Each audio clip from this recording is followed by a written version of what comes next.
मंडळी नमस्कार. मंडळी आज आपण जत तालुक्यामध्ये आहे. तर या ठिकाणी निळे साहेबांचा हा गोठा आहे. यांनी सुमित पन्नू यांच्याकडून म्हशी आणलेल्या आहेत. तर दादा नमस्कार. नमस्कार. परिचय करून द्या आपला. माझं नाव राजू निळे वसपेट, तालुका जत, जिल्हा सांगली. किती म्हशी आणल्या सुमित पन्नू यांच्याकडून? 10 म्हशी आणलेत. कशा म्हशी आहेत, काय कशी क्वालिटी काय? चांगले आहेत म्हशी, सगळ्या सर्व चांगले आहेत. बर, हरियाणातला तुमचा अनुभव सांगा. हरियाणाचा खूप अनुभव आलाय मला की तिथं सुका चारा जास्त आहे, हारा कमी आहे बर, आणि दूध कमी आहे, चांगल्या क्वालिटीचं. एकंदरीत यांनी म्हशी कशा दिल्या तुम्हाला? चांगले दिलेत.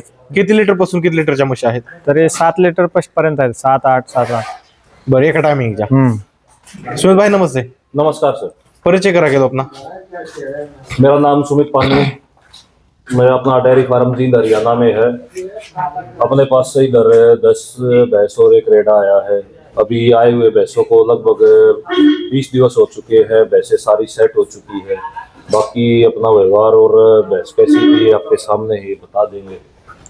व्यवहार हे कसं झालं, काय फसवणूक काय कोणत्या? काय नाही पसंत, चांगले सगळं व्यवस्थित. समाधानी आहेत का? समाधान आहे. ठीक आहे, धन्यवाद.